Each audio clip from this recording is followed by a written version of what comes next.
Safety and Security meeting for the School District of Waukesha. Today is August 16th. And to begin our general business, Julie, has the meeting been properly posted? Yes, it has. Wonderful. Now we come to the time for opportunity for our citizens to speak. Each individual will be limited to 2 to 3 minutes time to speak in order for us to hear from the community and then get on the agenda of our meeting. I will signal, well, actually I'll have Mr. McCaffrey help me. We'll signal at 2.5 minutes in order to wrap up their thoughts in the comments. We expect all of our speakers to honor that time limit. And before I keep going, do we have anybody to speak in front of us? Okay, then we'll just stop ourselves there. All right, moving on. We have action items to address. The first item is minutes approval for the July 18th Safety and Security Committee meeting. Do I have a motion? So moved. A second. Wonderful, Mr. McCaffrey, and then Mr. Como. Any discussion? None? Wonderful. Do we do a roll call, or are we just general vote? All in favor. All in favor? Aye. Aye. Wonderful, Julie, that's 3-0. And the motion has been approved. Great. So next on our agenda, we have information items to be presented. The status update on the school safety grant application. Dr. Cole? So, as we have done and will continue to do, we were awarded the $518,000 in the school safety grant for the first round. Work is underway at all of our locations to begin to install the components that we had requested through the grant. We are limited. We focused on entrance security as well as visitor management software. The visitor management program has been purchased, and we're awaiting full installation of that and the professional development for office staff. The security film that's being installed at our schools is in process. Our secondary schools at the entryways have been completed, and it's just going to be ongoing work after that. There'll be, we anticipate that all schools will have this installed by the first day of school in the main entry areas. So that is the update on that. We were 3 weeks ago, I submitted a letter or a form of interest to the Department of Justice for the second round of safety grant dollars. That grant was opened up yesterday. The School District of Waukesha is eligible for a sizable amount of money, just over $700,000 in additional funding. I began the grant application today.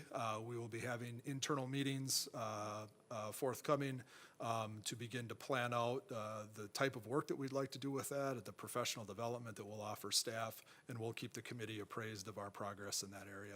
The grant submission is due August 30th, and awards will be announced in October. So we have really quick turnaround on when this grant is to be completed, and then it'll be a little over a month before we find out if we got the money or not.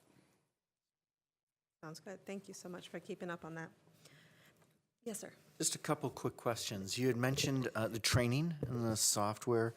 You know, obviously, the administrative person manning the desk at each school is going to need to be trained. Yes. Who else will be trained? I mean, there must be more than just that one key person that we're targeting the office assistants and the building principals on the software.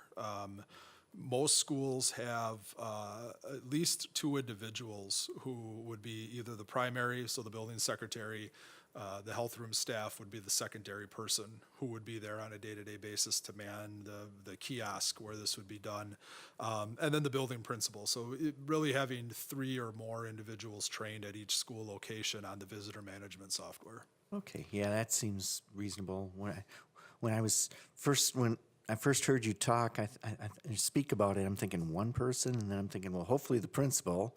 Yeah. I'm thinking 2, and I'm like thinking, well, boy, is that enough? So you've thought through this and probably have talked to other school districts on numbers of people? Yeah, we have a few few areas, so such as our school messenger system, where we have 2 to 3 people trained at each school location, so that if somebody is out of the building, there is at least one other staff member in the school who knows how to use it, and that has addressed our needs across the system when it comes down to messaging software. We anticipate that this would, be similar in as far as need goes. If somebody is out sick, if somebody takes a day off, whatever it might be, there's always a backup then present. Okay, and just one other question real quick, Joe. The $700,000 grant that you're working on right now, is it going to be more of like the first grant, or are you going after some different things? We would be looking to capture some different components of school safety in the second. There is a more comprehensive training requirement that's associated with it. 10% of our staff would be trained in advanced mental health and threat assessment. So we'd be looking at doing 12 hours of training with 10% of our professional staff in the district. So it would be a sizable training. And then it would be using a certain format, a meeting format to look at and analyze data as an ongoing process after that. That would be a component of the grant, and then it would be looking then at more structural and technology upgrades across our system with the additional grant dollars. So we have more training, but we also have the opportunity to enhance our physical building with this. Okay, thank you for taking that on and hitting it hard, so. Thank you. I have a question, and I'm not sure if it falls under this, but with regards to safety and security and training and trying to do all this preventative work, does sexual abuse fall under those types of trainings with regards to safety? Or being aware? All of our staff are required to, once every 5 years, formally be trained using a Department of Public Instruction module on the report of abuse and neglect.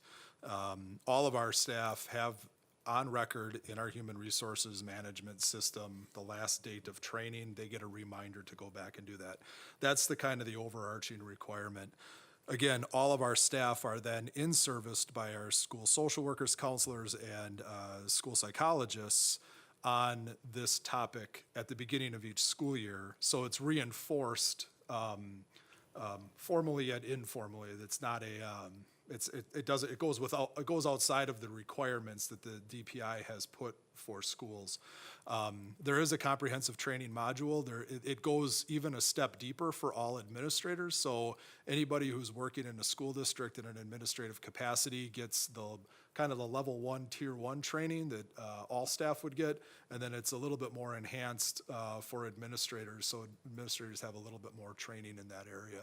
And that would be consistent if you are an assistant principal, if you're a building principal, if you're at our district office, that training is consistent for all. Okay, thank you. But to get to your question, it does fall outside of this training. Okay, it's outside of it. Thank you. All right, the next information item that we have are updates to the emergency operations and the crisis response plan. Again, Dr. Cook? This was a topic nearly 4 years ago that I was tasked with when I arrived in the district to come up with our emergency operations plan.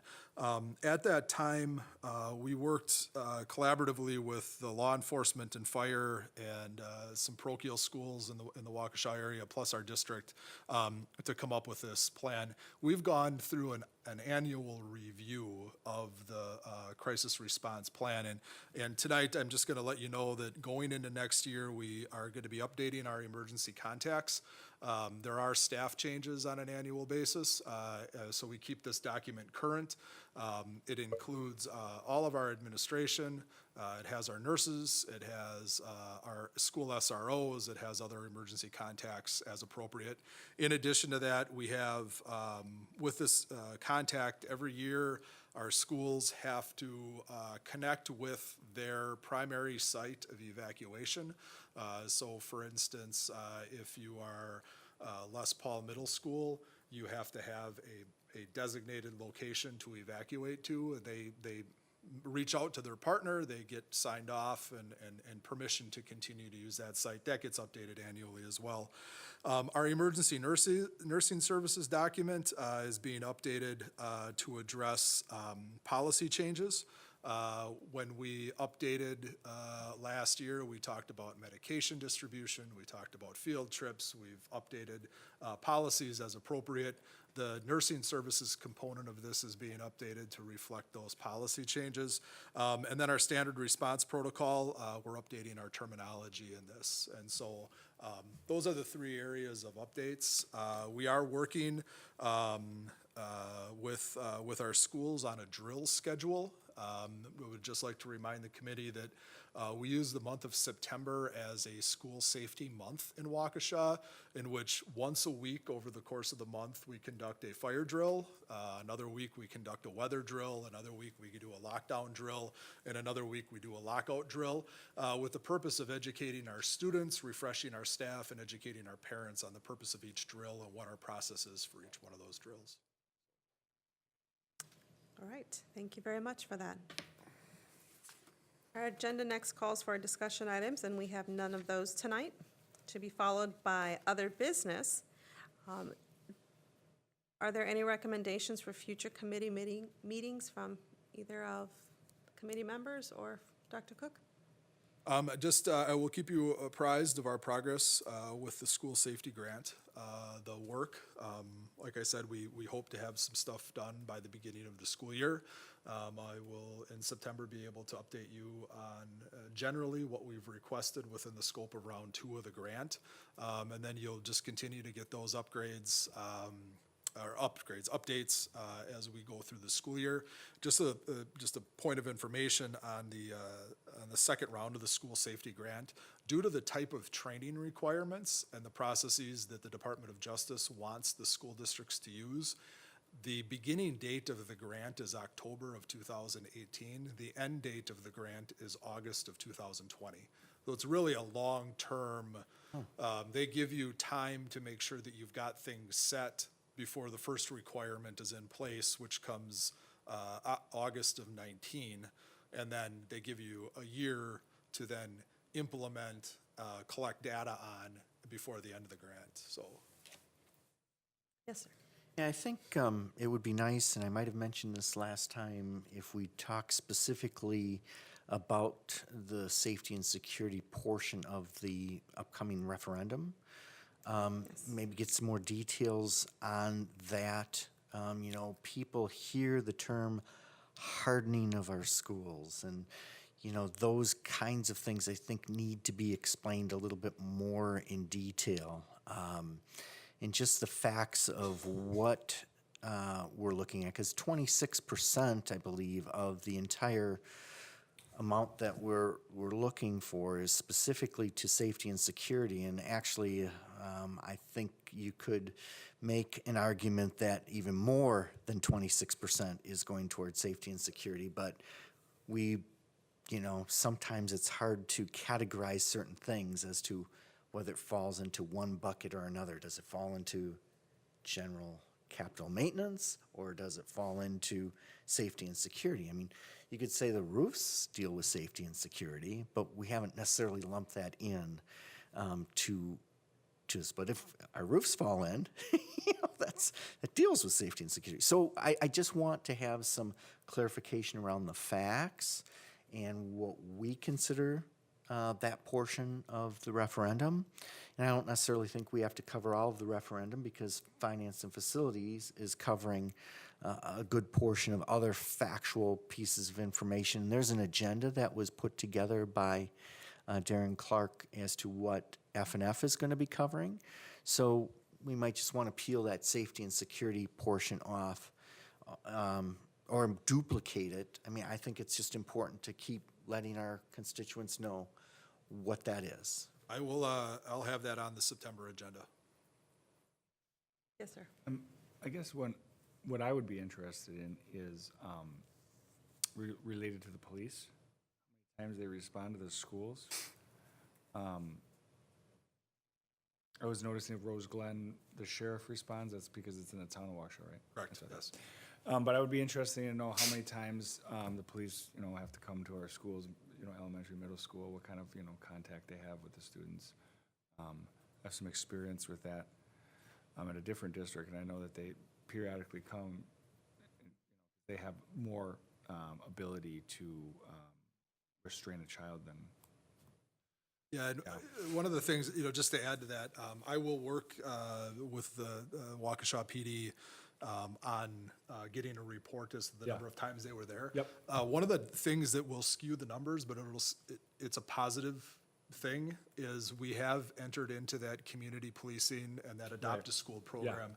And so you will see a lot of police have reported to our elementary schools, but it's been to have lunch with kids, it's Right. been to do a tour of the schools, it's been to participate in recess activities. So you may see some higher numbers. I'll try to get that pulled out for just general school visit. Yep, that'd be great. But if they can't tease it out, you might see that, law enforcement has been at our elementary schools, what might seem like a lot, but they may have been dropping in once a month, once every other week, and that may tick those numbers up a little bit, but.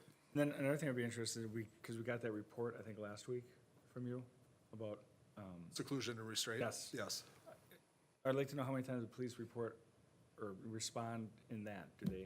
Is that just That is, district personnel, or are the police involved in some I of that? can't say stuff that too? it's just district personnel. I would say that the vast majority of the numbers that you saw in there are school personnel. Occasionally, there's a situation where we have to record that law enforcement used a restraint on a student. Yeah, you said, Joe, that some of the tick marks, some of the counts would be higher because of the cooperation or the adopt a school program going on. Are you able to just separate that out, saying these were We the will try types to. of visits? It's going to be. Or is that just going to take some time? Maybe develop that over the course of the year or whatever? It'll but- be, it will be data that is collected by the police department. It's not going to be school district data. Sure. So if it's data collected by the police department, you'd have to see what type of indicators they code, for a school visit. Is it school visit because an alarm was pulled and they weren't responding to an emergency? Was it school visit because they had police business that was of a non-emergency Sure. level there? So I don't know If they have that detail, wonderful. If they don't, they don't. Yep, I will see what they have and what they can provide for us. Excellent. Great. Any other needs at this time that to be addressed, brought up? Not seeing none? And we will call this meeting done. Our next safety and security meeting is scheduled for September 20th at 6 p.m. here at the Lindholm Building. Thank you. Thank you.